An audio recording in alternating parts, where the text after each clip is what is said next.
Let's rewind a bit for context, Duke. This Russia-Ukraine conflict, it's not just today's news, you know.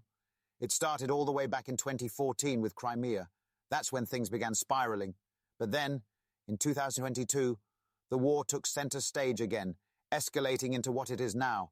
Massive destruction, lives shattered, millions fleeing for safety.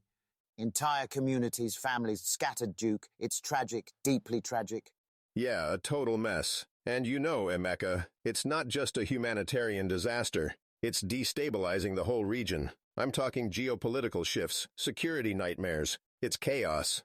You're right, Duke. Now, March 2025, we are seeing, I'll call it a crack in the door, this US-brokered 30-day ceasefire. A chance for both sides to just maybe step back. If they even do. You think the Russians are actually going to play fair? I mean, come on. They've got a history of breaking deals like this. A ceasefire could just be cover for repositioning troops. You've hit on the skepticism, Duke. Ukraine's coming to the table conditionally. They're offering a ceasefire. Yes, but only if Russia ultimately reciprocates. Right. And look at the terms. Humanitarian aid routes, prisoner swaps, setting up the framework for long-term talks. All good on paper. The real question is, can it hold? Stakeholders are divided. Ukraine, for instance, seems cautiously optimistic. They've wanted peace right from the war's first bullet, but Russia? They're posturing, Duke, grumbling about skepticism, yet to show real intent to uphold the ceasefire. Yeah, figures. And you know, Emeka, it's really the U.S. stepping in here, putting weight behind Ukraine. Without America leaning in, I can't see Ukraine holding this impasse for long. They need that support to even stay in the fight. True. But this proposal is about more than just the battlefield. I mean humanitarian relief, prisoner exchanges, displaced families reuniting. If nothing else, that would be a win for civilians caught in the crossfire. And yet, it's a fragile win. One misstep and bam, we're back to square one. Russia drags its feet, throws false accusations, maybe even violates the terms. It's all a bit shaky, you know? Shaky, yes. But there's something to be said about just getting folks to the table. Even a ceasefire, temporary as it is better than letting this war spiral further. Anyway, the US efforts here are intriguing. Let's get into the diplomats' moves, Duke. All right, Duke, let's dig into how this unfolded. Secretary of State Rubio and National Security Advisor Waltz. They weren't just attending the Saudi talks for the cameras. These two were in the thick of it, shaping a deal to push both sides toward agreeing on this ceasefire. Yeah, and they played it smart. Look at the terms. Real pragmatic moves. A 30-day shutdown in fighting. Humanitarian corridors. First steps towards negotiations. But here's my question, Emeka. Is it enforceable? And that's the rub, Duke. Enforcement, especially in heated conflicts like this, is like trying to trap smoke. History shows us. Agreements on paper often falter once boots return to the ground.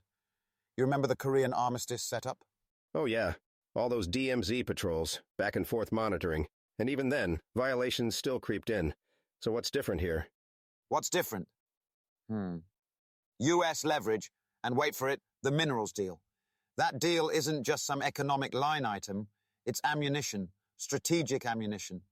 Strengthening Ukraine's economy ensures they've got deeper pockets to keep up the fight or even hold out in peace talks. Critical minerals, baby. Stuff the world needs. Lithium, maybe rare earths. If Ukraine controls that, Russia loses leverage. By signing, America's telling Russia, step out of line and we'll double down on Ukraine's strength. Smart. Exactly, Duke. But there's also the devil in the details. Rubio and Waltz, what they achieved. It was like threading a needle. I mean, getting Ukraine to the table wasn't the uphill part. It's Russia that's the elephant here. And their track record? Exactly. Russia's known for sandbagging. Call me cynical, but a ceasefire could just be another tactical pause for them. Perhaps. But see, the US presence, drawing global attention to this deal, is like planting a watchdog right in the middle. If Putin tries to outmaneuver, his cover gets blown. And remember, it's not just America watching. Europe's demanded a front seat role too. Good. The more eyes, the better. Back-channel peacekeepers can't cut it here. What we need are robust, eyes-open frameworks, constant monitoring, quick responses to violations. Aya, true talk. But enforcement mechanisms aside, even the symbolism of an agreement matters. It shows the cracks. Russia's no longer in full command of the field. If this moment holds... Big if, partner. Big if. But hey, if they keep the ceasefire terms locked and Ukraine gets enough aid out during the pause, that's real progress. Indeed. Fragile progress, but progress nonetheless. Now, Duke, what about the humanitarian elements here, those corridors, the prisoner swaps? That's where hope may flicker brightest. You're right, Emeka. Those prisoner swaps and humanitarian corridors might just be the brightest flickers of hope here. But this ceasefire, man, it's shaky, like walking on loose gravel. Do you think that spark can catch, or are we looking at a false dawn? And shaky, yes. But where there's a crack, there's a chance to slip through. Think on this. Humanitarian aid, Duke. For civilians, the women and children still caught in war zones, this ceasefire could be their lifeline. Trust? That will build, bit by bit.